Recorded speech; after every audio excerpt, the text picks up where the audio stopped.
All right, welcome to another episode of the Meat Mafia podcast. Today we are joined by JP Fanton, who is an integrative health coach and writer, contributing a lot of his research to the world of Twitter and also his own website. So JP, we're so excited to have you. Thanks for joining us.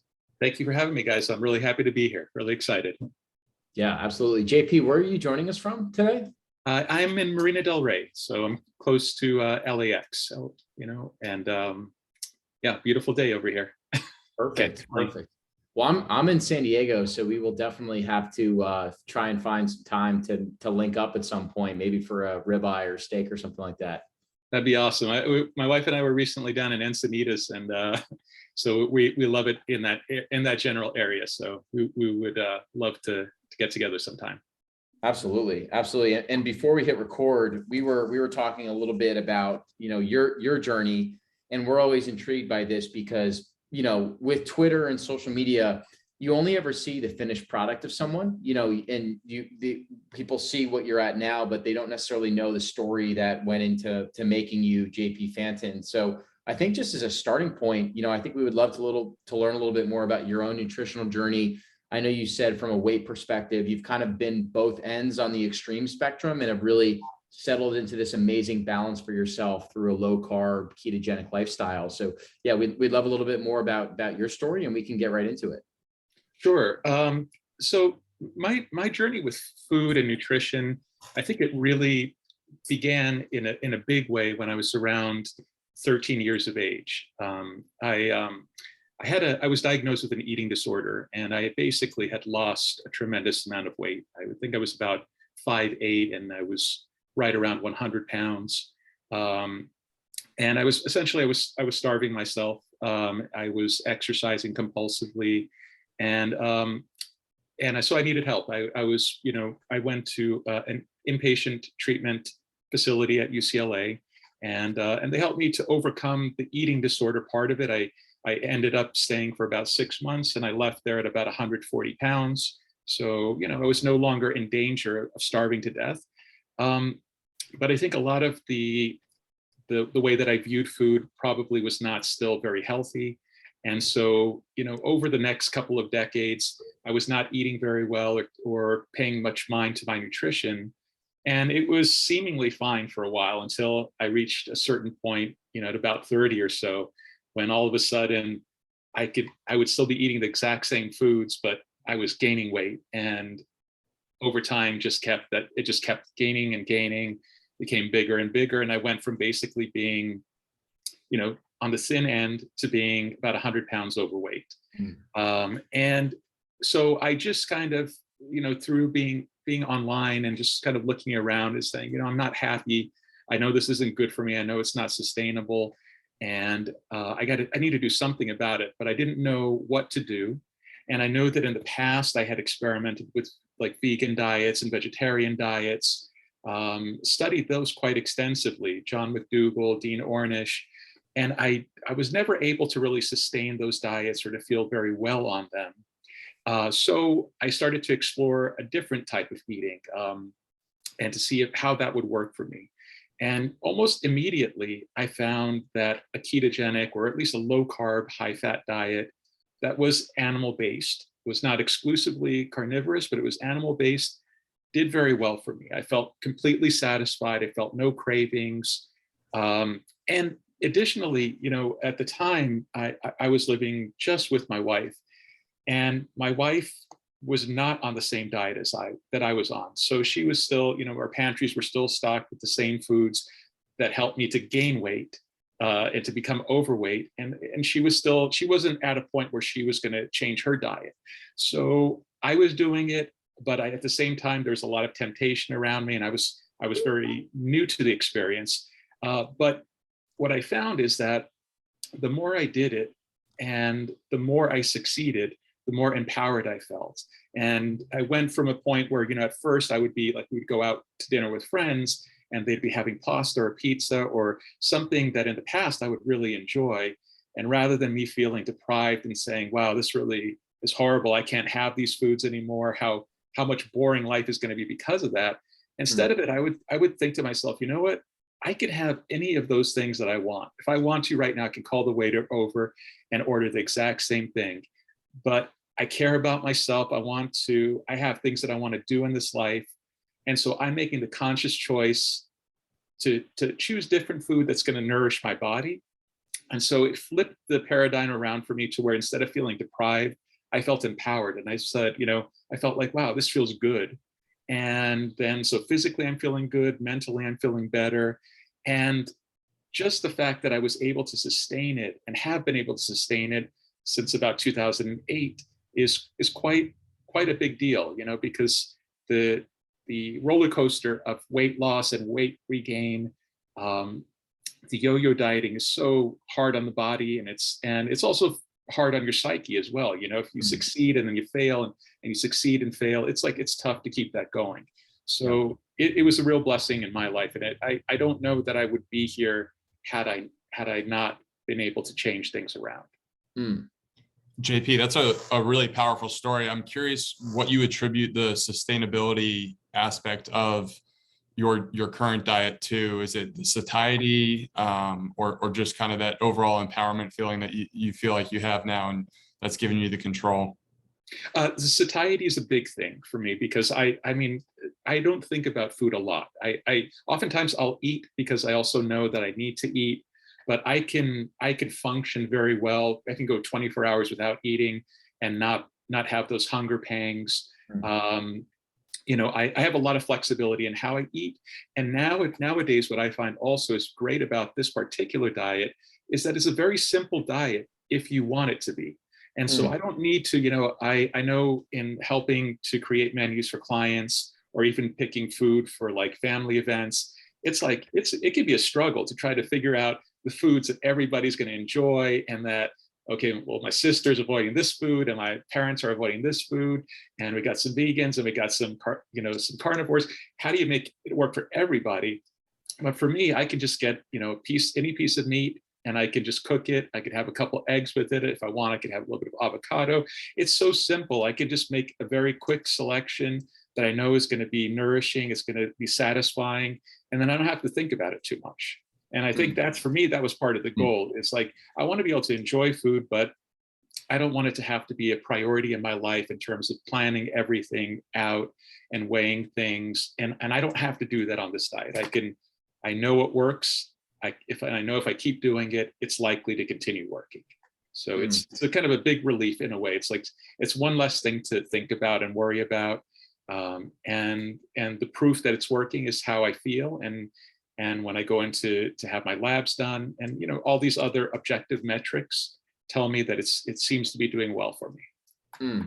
Yeah, that's kind of the great thing about this animal-based approach to eating, which we talk about a lot, is that there's many different variations to it, where, like you said, it gives you this control over your appetite, where if you want to fast for 18 hours or 24 hours, or maybe even just sip on some bone broth, you can do that and you feel in control. Or, if you're in a pinch in the middle of the day, you can make something very basic like ground beef and eggs, or chuck roast and eggs. And it's satiating, it's delicious, it's quick, or you can do these a little bit more like sophisticated variations of like different types of steaks with compound butters and chimichurri sauces. And there's a lot of different ways that you can take it. But I think, to your point, the diet it's just very sustainable. It's very easy, right? Like there's plenty of days where maybe you spend 15 to 30 minutes cooking end to end max, which is huge for a lot of people. It's, you can build your nutrition off these very nutrient dense meals that are just simple to prepare, but also delicious.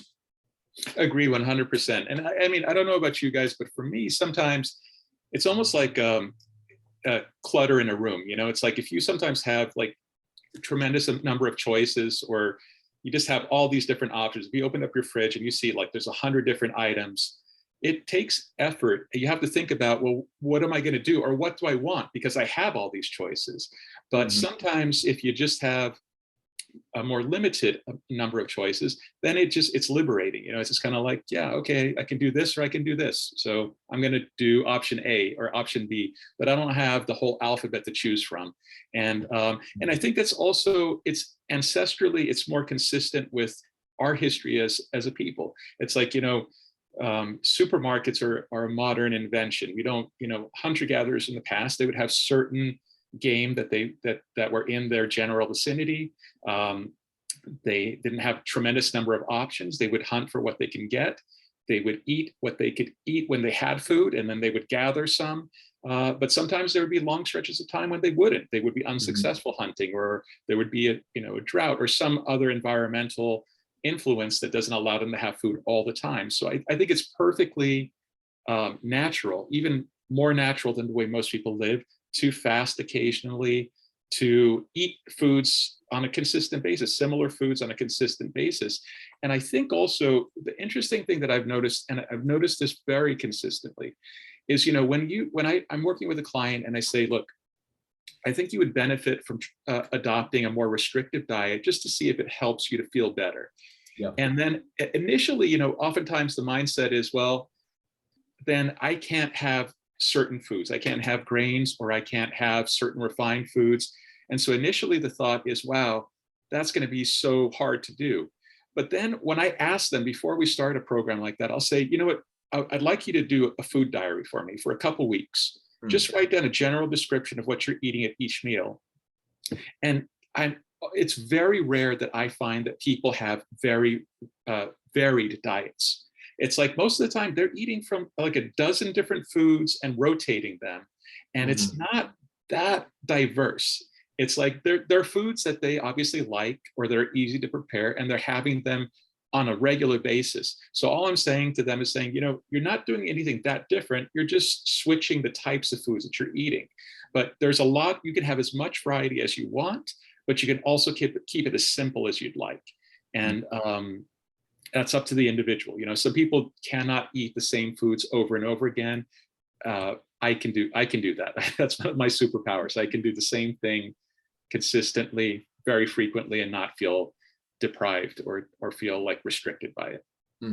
I feel like that's a pretty common takeaway from the carnivore community, where they feel they get to a certain point and they're able to kind of just use a few simple ingredients in different ways and still enjoy what they're eating. JP, one of the things I was curious on getting your take on, as a coach, you use the food journal as a tool. I think Brett and myself have both found that as a great way to kind of get more dialed in and engaged and develop a bit more of an intuition around food. Is that something that you try to develop with your clients, like that intuitive way of eating? And is the food journal kind of the main tool for that? I think food journals are very important. I think I'm a big proponent of a mindful approach to coaching, because I think a lot of people are, and myself included, I think it's something inherent in human beings. A lot of times we are not as mindful as we ought to be about what we're doing. Oftentimes, like, you ask somebody, you say, like, if somebody's in pain, the reason doctors will always ask you is describe the pain. Is it between a 0 being no pain at all and 10 being excruciating? What's the level of pain? And the reason they're asking that is because they want to have something kind of precise to work with. They want to know, if I say to somebody, do you eat a healthy diet? And they're like, yeah, I eat a healthy diet. Well, what does healthy mean? It's like their idea of healthy and my idea, and everybody's idea is going to be a little bit different. But if you can look at a food journal where somebody's actually not going by memory, but they said, okay, this day I had a sandwich, this day I had a chicken breast and some vegetables, then you can really look at it. And then what I like to do is combine it with other things. Like, for instance, if a client is able to get a CGM, then we can combine those two together, and we can see, for instance, how is their glycemic variability, which foods are there foods, for instance, that are generally considered healthful that for them are not working well for their physiology. Is their blood sugar levels just skyrocketing after having some blueberries? What's happening when they're sleeping? Just all kinds of these, anything we can get, like objective metrics, like an Aura ring, like CGM, like a food diary. All those things are super helpful. And then, just while we're on the topic, one thing that I really love to do is for people also to, like, if you suggest any supplements or you suggest any activities, I like to write it out for my clients. I like to say, okay, let's say somebody's taking a multivitamin or fish oil or meditating 15 minutes a day. I like to say, here's a program that we're agreeing on. And then after writing what what the activity is or the supplement is or the diet is, I like to put out a description of the reason for doing it. And I like them to have it on hand and review it on a regular basis, because I want them to not forget, not to say, okay, I'm doing this diet because this coach or my wife or my husband or my doctor saying I should do this diet. I want them to know that if I do this diet, sure, I will probably lose excess weight. I will probably sleep better. I want them to know all the positive things they can look out for, because if they're not looking out for it, they may be experiencing it, but kind of on a subtle level, and then just ignore it, or just not put as much importance on it as they ought to. It's like if your pain goes from a 10 to an 8, unless you're being really mindful about that, you may not notice it. You're like, I feel a lot of pain still, but if you think about it, that's still a 20% reduction in pain. And so if somebody could acknowledge that, then they said, in a month's time, my pain's come down 20%. That encourages me to keep going, because maybe in 2 months, there's going to be a 40% reduction. And maybe I'm going to keep going, making progress. And so I think it's really important that people pay close attention and that we encourage them to do so, and really see, because everybody's an individual. So we need to see what works right for you, because it's not going to be the same as what works right to me necessarily. Have to kind of adjust it. It's a great point. And I think what you hit on with the wearables, actually getting that tangible data to see where clients are at, it's absolutely huge. It's critical. I know for both of us, just wearing CGMs was very telling, just to understand what foods, carbohydrates, fruit, etc., our body responded well to versus what our body didn't necessarily respond well to. So that was incredibly helpful to both of us, for sure. JP, one thing that I was curious, when you're working with a new client, do you think that there's value of going like right from a standard American diet to like throwing them into the deep end with like a low carb ketogenic approach? Or do you more so start by saying, hey, start by eliminating a few of these food groups and kind of working your way up to that, like a ladder? Because I feel like you hear a lot of people lay out different approaches, but just curious what you've had the most success with clients that you've worked with. It does depend. In my experience, it depends on what a client brings to our meeting. If there's somebody who's highly motivated and they say, look, I've hit my limit, I just need to make a change, I'm determined to do it, I'm willing to do it, I'm 100% on board, you just tell me what you think would be the healthiest approach for me to go. I'll take that a little bit, I'll do that a little bit in a more aggressive manner than if somebody is new to this type of knowledge. There are a lot of clients that I work with. They know what their doctors have told them. They're concerned about cholesterol. They're concerned about what they perceive to be the health risks of eating meat, eating saturated fat, dietary cholesterol. All these things, it's still out there. It's still very much a part of people's mindset about nutrition, unless they've been educated otherwise. And even when you do educate them, and gosh, it's been about 10 years ago when I interviewed Dr. Steven Sinatra, who for decades has been explaining, that there's really a lot more to cardiovascular health than just focusing on LDL cholesterol. And even, when there are preeminent figures like this who explain it and who are very reasoned and they have great credentials, it's still an uphill battle to convince people of that. A lot of people are scared. It's not that they're not trusting, or they're saying, I think you're trying to take me down a bad path. It's that, I had one client say to me, I don't want to die. I'm concerned if I understand what you're suggesting that I do. And so when that happens, when there's somebody who's nervous, then I take certain steps, like first start with grains usually, because I think grains, if you can kind of eliminate them, reduce them, it's a lot of benefit that can come from that. And it's also, it's highly encouraging, because like literally I had a few months ago, I had a client, an 85-year-old woman whose hands were just completely disfigured from rheumatoid arthritis. She had her knuckles, her fingers were distorted. They were, really swollen. And I said, look, would you be willing for a period of a month to just eliminate all grains? Just no wheat, no gluten-free products, just try it and let's see what that does for your hands. And at the same time, I did kind of ask her to curtail a little bit the carbs in general, just to reduce a little bit of her sugar and starch intake. And within a couple of weeks, her hands were remarkably better. And so when she saw that, she's like, okay, she was on board to do more. And so I said, well, how would you feel about getting a CGM? She was willing to do that. And then over time, we slowly took out some things from her diet that were not doing well for her, and started to have her include more foods that were very nourishing, like grass-fed meat, eggs, just more animal-based nutrition, but to do so in a gradual manner, so she didn't feel, not only did she not feel overwhelmed by it and feel like, wow, it's a complete paradigm shift, but there is a period, I find, for most people to where if you make this type of shift, you need to allow their digestive system and their physiology to catch up.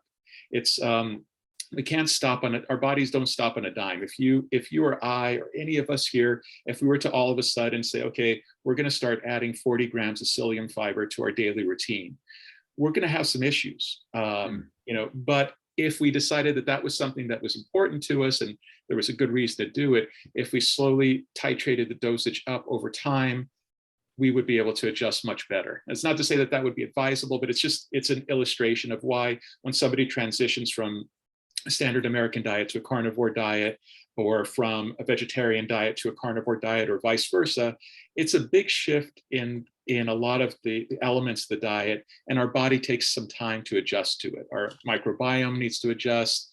Our gastric motility changes, our ability to use the restroom changes. So it takes time for our bodies to catch up to what we know maybe in our minds is a good thing to do. We need to let our body kind of catch up with our minds.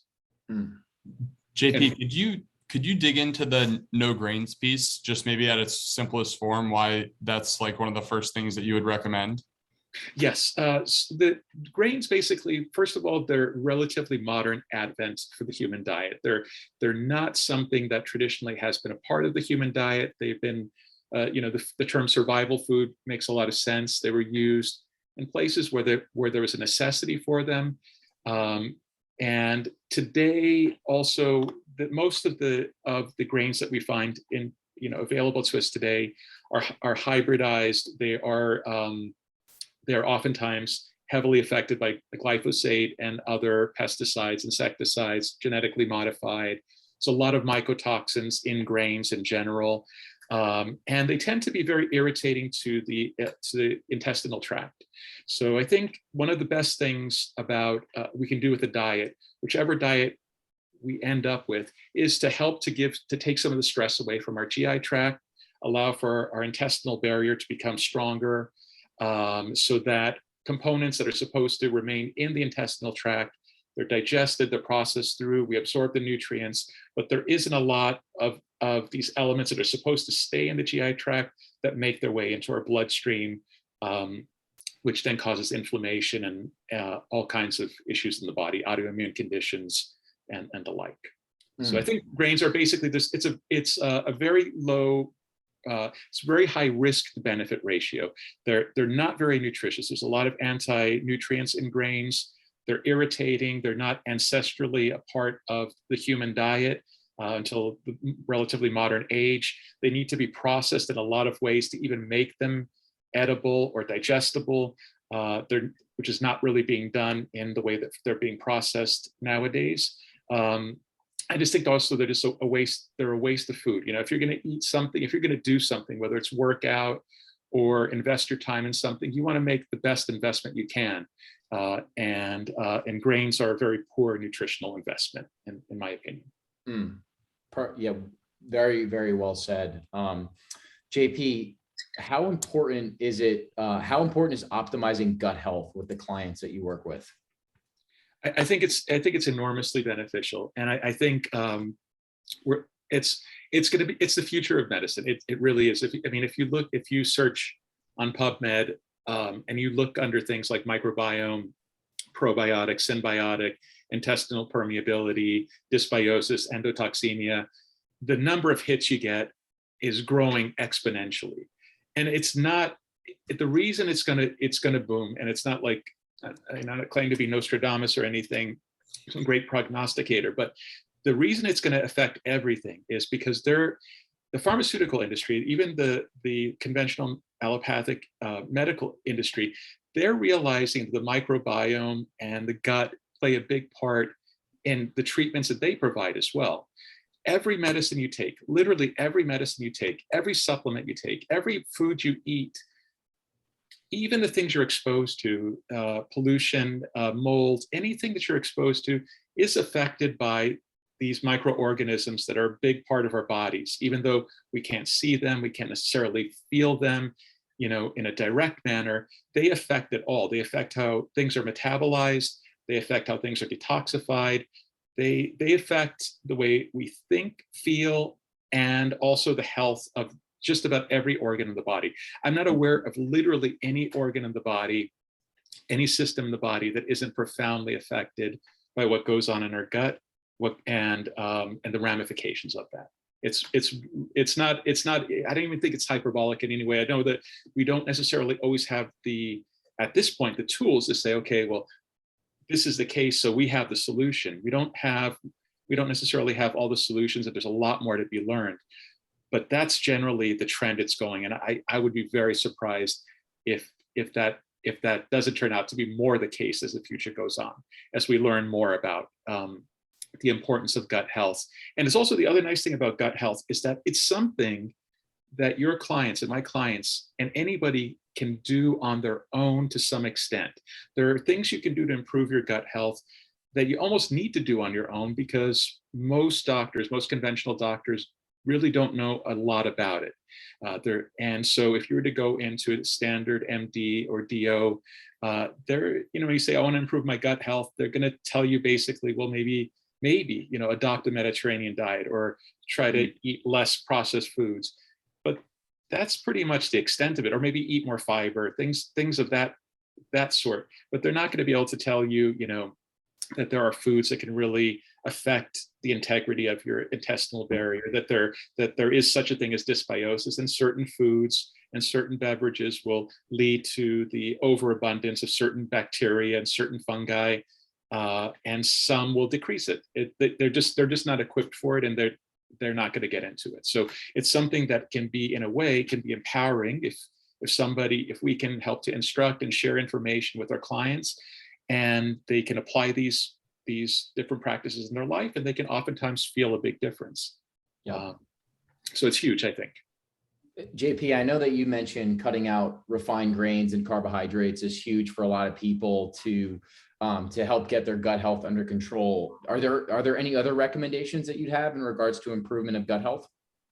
I think that fasting, even if it's just time restricted eating, I think that's very helpful. I think, like I said, it's perfectly ancestrally consistent. And additionally, I think, snacking or eating very frequent meals is something to where you're making your digestive system work all the time. It's not intended to do that. Like I said, if we were to go back a couple hundred years, we would not be eating three meals a day plus snacks, plus fortified coffees and all these things. So when you combine, we're eating from the moment we get up to the moment we go to bed at night.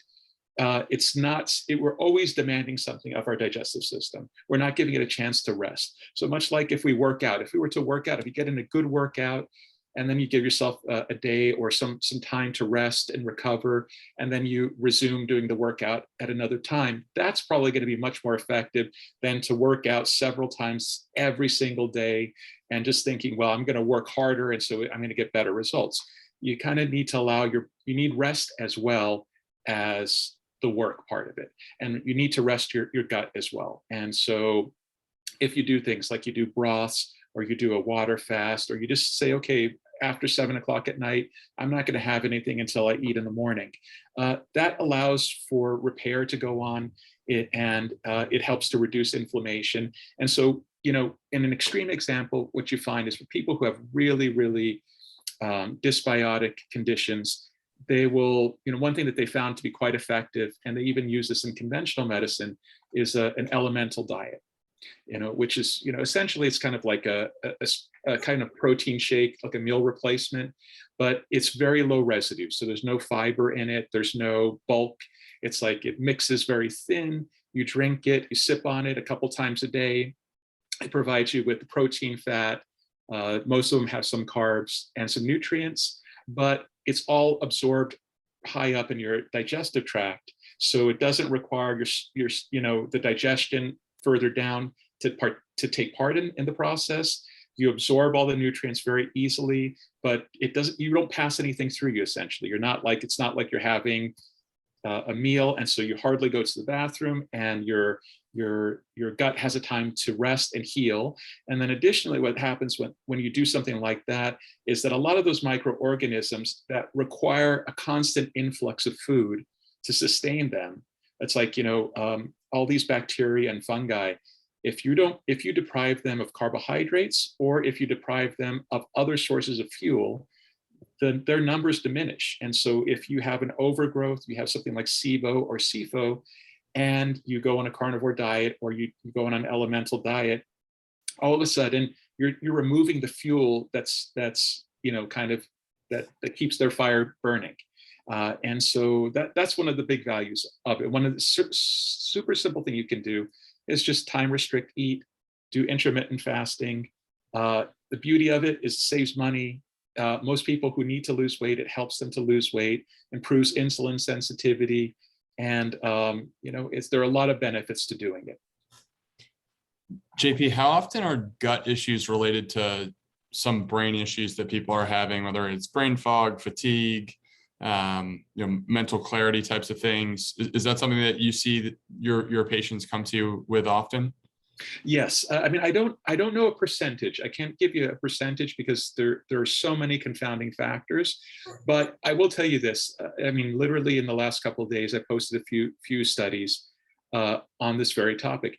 They really do find first of all, there are a lot of serotonin receptors in the gut, as an example. So that's one common example of helping people to identify the gut-brain connection. It's like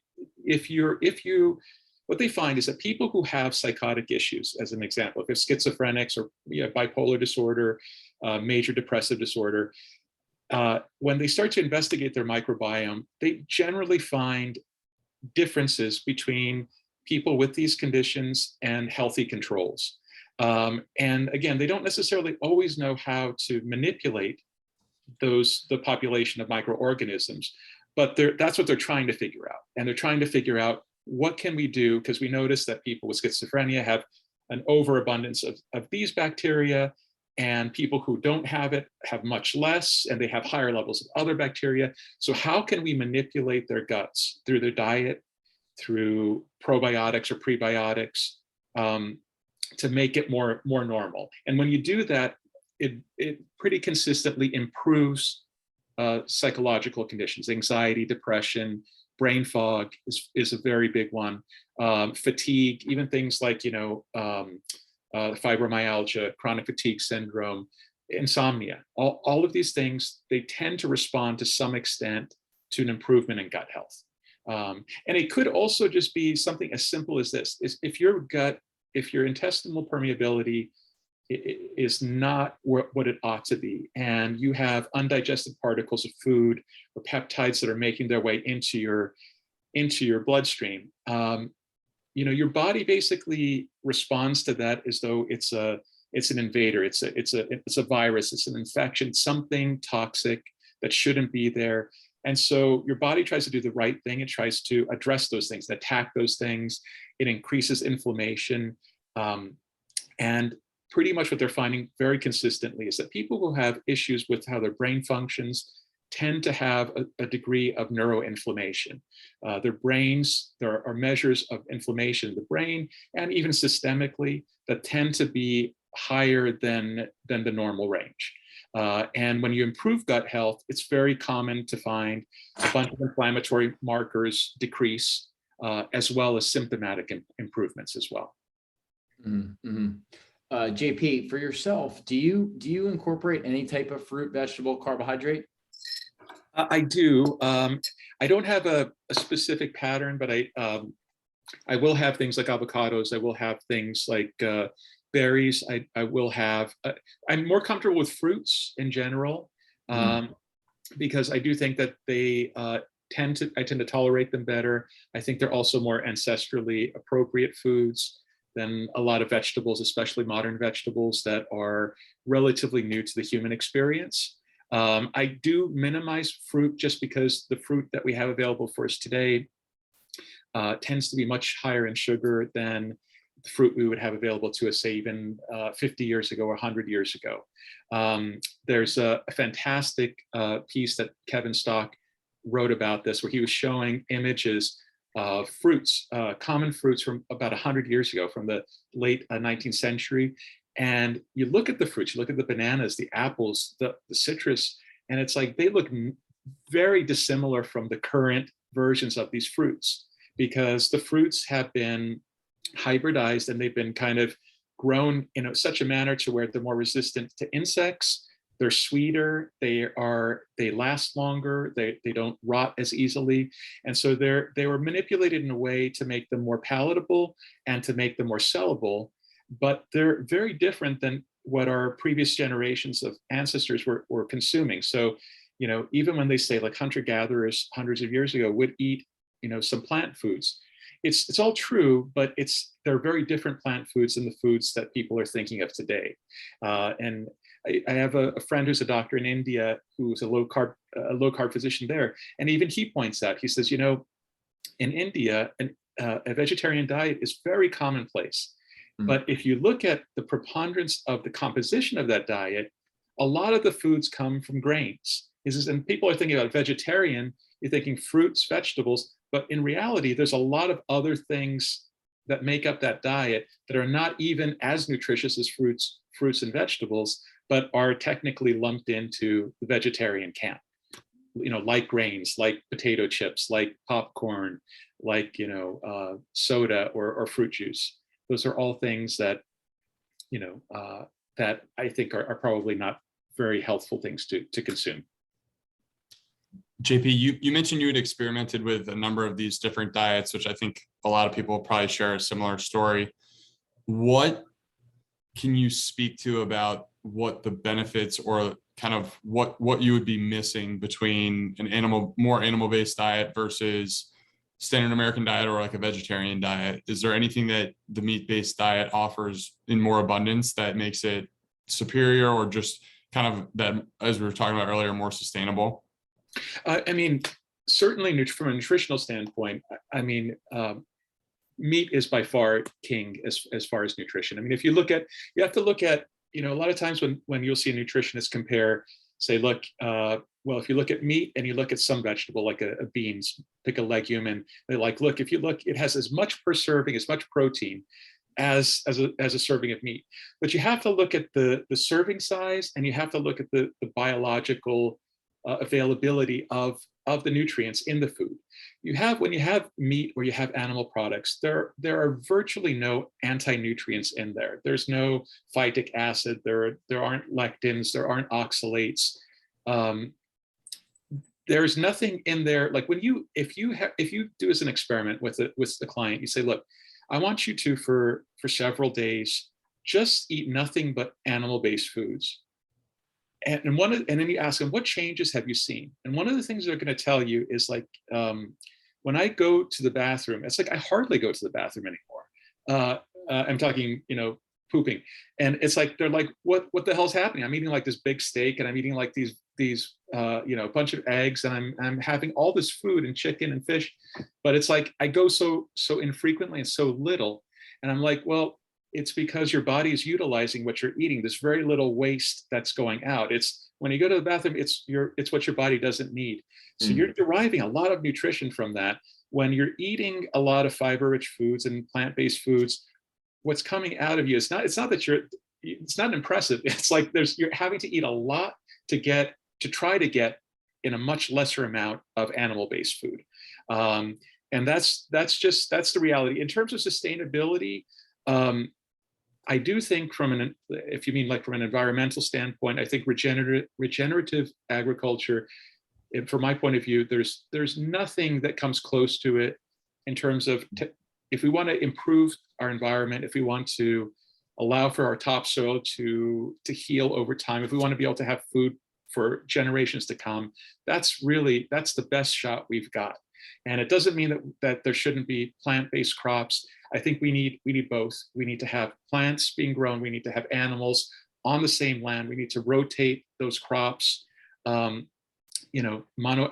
agriculture, monocropping is one of the worst things to do. So in terms of sustainability, in terms of sticking to the diet, one of the things you guys are talking about is huge. And it just kind of came back to me because Brett, you were saying that, you can make this diet as varied as you want it to be. So I remember distinctly there's a program that used to be on TV called Man versus Food. It was like on a cable show, right? And so this dude, and it's crazy. It's a crazy show. I've had mixed feelings watching because I'm like, feel bad for the guy. I'm like, oh, this is like a guilty pleasure. But when the guy one time he was eating this meal and it was like this enormous plate of food, and he was like turning green. He had like 10 minutes left, and I thought this guy was going to lose it. He wasn't going to complete the challenge. So he calls the waiter over and he's like, dude, can you bring me like a plate of French fries? And the guy's like, you're not finishing your challenge. Why do you want French fries? He says, bring me the French fries. Guy brings out the French fries to him. And although he had like whatever, this nachos or this huge amount of food he still needed to finish, he started to eat some of the French fries. And after he ate some of the French fries, he was able to go back and finish the meal, the junk food meal that he had before him. And the reason was, and I learned it from him, it's like, he says, it's palate fatigue. It's like if you're eating a meal, and you can use this to your advantage. If you're eating a carnivore meal and you say, but I get tired of like steak or ground beef, then if you add something like a little bit of salmon to it, or like some cracklings or something aside from what you're eating, you mix it up, or you season it a little bit different, like you use like smoked salt to give it like a different flavor, a different texture, then all of a sudden it makes it much more appealing to your body, and it makes it much more sustainable because you can just say, I'm not just eating one thing, I'm eating a number of things. And then your brain, I think your eyes take it in and they're like, hey, wait a second, there's abundance here. And if you feel like you have abundance and you have a lot of options, then you don't feel kind of cornered in and like restricted. Yeah, that's such a good point. And I'm pretty sure that challenge, he was eating like a bunch of ice cream or something sweet. Right. And it was like the palate differentiation of like the salty, crunchy French fries versus the ice cream was like just enough to be able to switch up the palate and let him finish up the eating challenge. And it's funny, right? Because you're talking about this. It's like you can allow this to work for you, variations to your diet, but then also it's like big food, and these food scientists understand that all these different combinations, they understand palate fatigue, and they know how to combine all these different combinations, salty, sweet, umami, creamy, savory, all these different textures to make the foods as addicting as possible. So it's just interesting to see how these things can go both ways, right? Yeah, there's a lot to learn from. If you look at what makes people unhealthy, it's a great blueprint for what we ought to be doing. You just say, okay, well, here's how you fatten animals. Okay, so maybe I don't want to do that. Anybody that I know that's overweight, I don't know anybody who is dramatically overweight or, stays overweight when they follow this diet. I mean, not everybody reaches their goal weight, and everybody has a different level of metabolic health. There are some people who have a much more difficult time with it. But the nice thing about this diet, about this general diet, is that even when the weight loss isn't as significant as someone would hope for, the metabolic changes tend to be very dramatic, even if they are still overweight. So the triglycerides come down, the blood sugar comes down, insulin resistance is improved, systemic inflammation is improved. There are so many, the heart rate comes down, heart rate variability improves. There are so many different metrics for good health. And for most people, it does also, lead to a considerable amount of weight loss if it's needed. And then ironically, like for right now, as far as where I'm at now, I have to be mindful, speaking of mindfulness, to eat enough to maintain my weight. Because if I don't really make sure that I'm eating enough, I will get to a lower weight than I want to be. So which for some people it blows their mind because they're like, I can't even relate to that at all. But it's like, it's just the reality. But it's one that I embrace, and I'm cool with it. It's like, it's not a bad problem to have. But it's an interesting example of how powerful a tool it can be, where if I just simply ate without being mindful about how much I ate, I would probably be like, I might be 150. I'm about 165 now, but I might find myself at a much lower weight than I want to be. So, JP, earlier you were speaking about kind of these social pressures that come into play when it comes to eating. And I think a lot of people, when they're trying to make these lifestyle changes, they run into these types of issues when they go out to restaurants, or like in your case, you were saying, at home, there was still some temptations with some of the foods that was in the house. How do you guide your clients when it comes to resisting social temptations? it's a challenge. It's not such an easy thing. I mean, it's become easy for me, but what I tell my clients, I say, look, you can tell them that you're working with a health professional, and they put you on a particular diet, and it involves avoiding certain foods. And so if they have a bad guy, a fall guy, to say, look, because of course their family and friends don't know who I am, but if they have somebody who's saying, a health professional is telling me, that I should do this, who wants to try it out to see how it works for me. So I think that helps. I think sometimes, you can also say, I'm trying something out for a period of time to see how it works for me. Sometimes that doesn't freak people out as much. Like the idea, like even I know there are people in my family where if they'll ask me, they're like, so you're just going to eat meat for the rest of your life? You're never going to, if we go to Italy, you're not going to have pasta? If you're, all these questions come up. And it's like, this is what I'm doing right now. I live day by day, and I can always choose to do something different if I want. But I always give my clients the option to say, look, just let them know that you're working with somebody, a nutritional expert, and this is what they're suggesting for you. And they want to give it a trial to see if it helps you feel better. And then if they do feel better, then that's a huge tool, because afterwards, if they do this for a month, and then let's say they had psoriasis or something or they were walking with like a cane, and then they're not having to use that. And they go out to dinner with their friends, and their friends like, wow, your skin looks great. Or, you know what, you're walking so much better. Or look, you lost 10 pounds, or, whatever, I can see you've lost some weight. And then they order, then their friends and family are not going to be so critical, because they're like, well, yeah, they're doing that, and it seems kind of weird to me, but gosh, it's working for them. I see that they're feeling better. I look at them, they feel better, they're in less pain, they're more confident, and they say, okay, so it's not for me, but good for them. So I think that can be really helpful. The other thing is, though, when you're at restaurants, it's a minefield. I mean, even high-end restaurants, you can take nothing for granted. So I always go in when I order, and I just tell them I have a gluten allergy, or whatever it is. You say, if they're cooking steaks, you can ask them to cook it in butter, or you can say, I have some people who just don't tolerate pepper, so I just say, when I have a steak, just salt. But you tell them, I say, look, if you're comfortable with it, frame it that you have an allergy for whatever it is you don't want to eat, because that's the thing that they'll take seriously. They're concerned that it's a very litigious society, that they're concerned about, somebody saying, look, I can't have this. And if they bring it to you and you have a reaction, they could be liable, and most people don't want they don't want to hurt anybody anyway.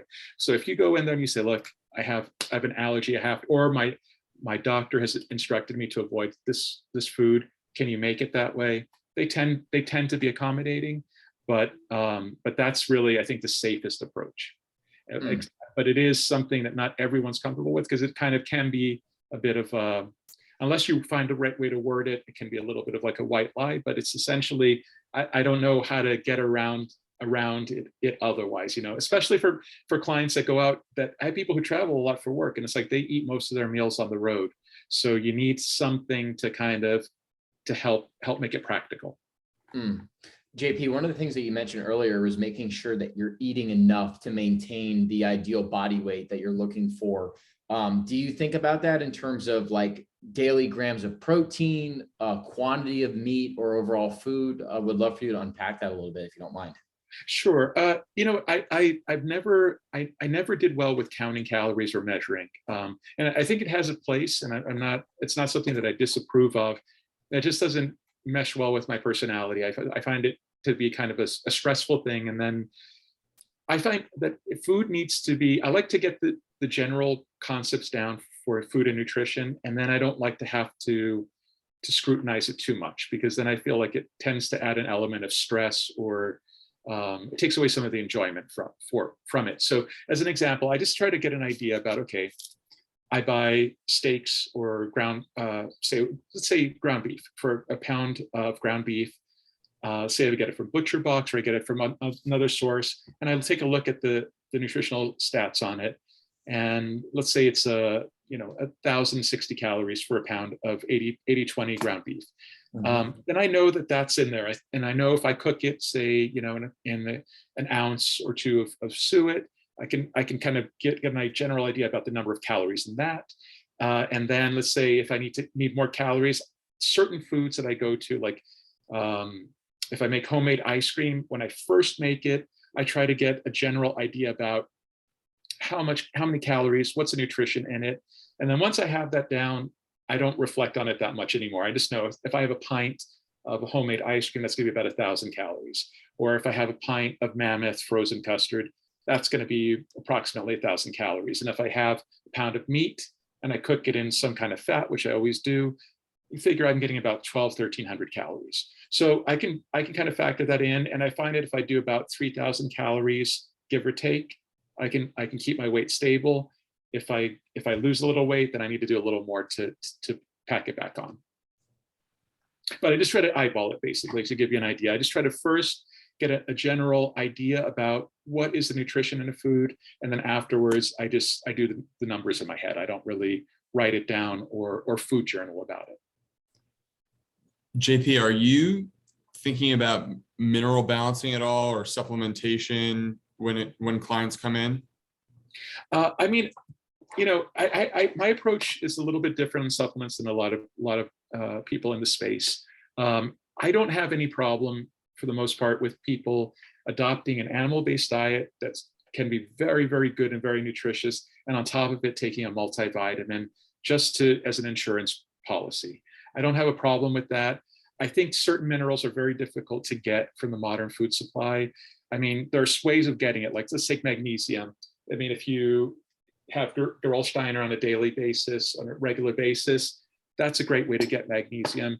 When you're eating an animal-based diet, you tend to retain a lot more magnesium. And, so there are ways of getting enough adequate minerals. There are a lot of people who don't supplement at all and do fine with their mineral status. Personally, I do take a multi. I do get extra magnesium. I think that's probably a beneficial thing. I don't know if much of a downside. And with magnesium, the beauty of it is it's one of the few nutrients that you can very easily know whether you're overdoing it, because you will get the runs if you do that. You still to this day can go to a pharmacy and pick up a bottle of a magnesium citrate as a laxative. And if you go have a colonoscopy, they typically will give you that along with other ways of clearing yourself out. But if you're doing magnesium and let's say you're doing an animal-based diet and you've done everything properly, but you're still constipated, you say, okay, well, maybe the magnesium will help me. And you add it in, you can find out if it works for you, if it feels good for you. And you can also find out if it's too much for your body. If it's too much for your body, it's going to tell you that. So my view is that very few minerals need to be supplemented. I do think the calcium issue, I do think if you tolerate raw dairy, I think that's beneficial. Or if you make bone broth, incorporate a lot of bones to get some calcium content, I think those are good things. Magnesium is a tough one to get, but for the most part, most vitamins and minerals are very well represented in an animal-based diet, especially if you're eating organs. But therapeutically, if you look at the literature and you look at some of the studies where they use nutrients for a therapeutic purpose, oftentimes the amounts are much higher than what you can get from virtually any diet. So I tend to think of supplements more like I think of plants, which is to use them medicinally when needed, when it's indicated. Use primarily meat in a traditional diet as nutrition. And if it's not enough for some reason, or you're lacking something, then that's the time to supplement. But also when we come back around to the gut health, if your gut health is not good, you can literally be eating a very, very nutrient dense diet and not absorbing it well. And so that's why the gut is so important to address first, because before you hop onto the supplement bandwagon, you want to first take care of the gut, take care of the diet, take care of the lifestyle factors that you can easily do that are more foundational. And then the supplements, as their name implies, should be used to supplement all the other good things you're already doing. They're not, they shouldn't be ideally used as a replacement, except in very limited circumstances, I think. JP, one of the things you talked about before was regenerative meat and regenerative agriculture. Are you very intentional about the type of meat you're eating and where you source it from? I try. I do my best. I mean, anything that we buy, I try to get pastured and grass-fed, grass-finished. Try to support local farms, local dairies as well. Fortunately, there are some in the area where you can get really good quality meats. Chicken, seafood. I do order wild seafood. Do try to support companies that I think are doing good work and that are really improving the quality of the land and giving a good name to our community, because I think that's a big part of it. We need to take all of the criticisms that people have and all the reservations people have, and I think the best shot we have to widen our circle is to be good representatives and to provide good examples, and to say, not simply dismiss people and say, you're a crackpot or you're crazy. To say, look, I understand your concern, but here's why I see it in a different way. And we have real evidence and real research and really serious people who are pursuing this and are making it a point to prove what our assertions are. It's not just that this is not just an opinion. It's something we know what carbon, how we can improve the amount of carbon in the soil. We have proof of this. We have regenerative farms that are doing great work and in a sustainable way, and we want to grow that. And the way we can do that, but really the most important thing we could do is we vote with our dollars. So if we support them, and we support them on social media too, whatever, we see somebody who's doing great work and we say, this person's awesome. If you don't know about this person, you don't know about this farm, check them out. They're great, or Father's Day is coming up. How about, getting dad some really, awesome cuts of meat from a great farm, or for mom, for Mother's Day, get her some tallow-based skincare or something, just like introduce people to some cool things. And that goes a long way, I think. Yeah, we're all about that. JP, you do a lot of writing. What sort of topics are you focused on now or most interested in kind of dissecting either now or just going forward? At the moment, I have a couple projects that I might be working with. I was contacted recently by a doctor who's looking to open kind of a holistic clinic in Egypt. I'm working with some doctors who are really trying to push the low carb movement in India as well, which is really interesting. It's fascinating to see how it's kind of taking off throughout the world. I mean, no reason it shouldn't, but there are different challenges in different parts of the world. And I at the moment, I also have some personal projects. I have fortunate to have both of my biological parents and my mother-in-law who are upper 80s and approaching 90. So we kind of help take care of the family, and so kind of and do a lot of coaching as well. So I have a bigger project that I just kind of on the back burner, which I'd love to tell you guys about, and once I get it up and running. But yeah. Sweet. Yeah. Awesome. JP, what's the best way for people to connect with you more, just to learn a little bit more about the work that you've got going on, or even connect with you for one-on-one coaching? Twitter is a great way to find me. So you can find me at my handle is Healthy Fellow, and you can contact me there. You can email me, and I take all direct messages. I'm very open, very accessible. So I really try to help people whenever I can, and really enjoy doing so. So So I'd be happy to hear from anybody. And I do work, just to put it out there, I do work also with a lot of charities and organizations. So it's not just individuals. If anybody, if there are companies that want to improve their healthcare and they're in the companies, their cafeteria set up, charities that want to help to provide healthier menus for homeless shelters. And I do all kinds of things, formulating products. So I'm very open to, just want to make a positive difference. And I'm really open to any avenue to pursue that. Well, JP, I think people are going to get a ton of value out of this episode, and hopefully people got a flavor for your coaching style that's incredibly thoughtful and well planned out. So I think it's going to be a great episode for people to dive a little bit deeper into the world of health. So appreciate you coming on, and hopefully we can get you on again soon. Thanks so much, you guys. I really appreciate being on here, and I love the content you're putting out. And I will help to spread the word about that, because I think it's important, and just want to give you guys a pat on the back for how it's starting out, because it's starting out great. Perfect. Thank you so much, JP. Really appreciate it, man.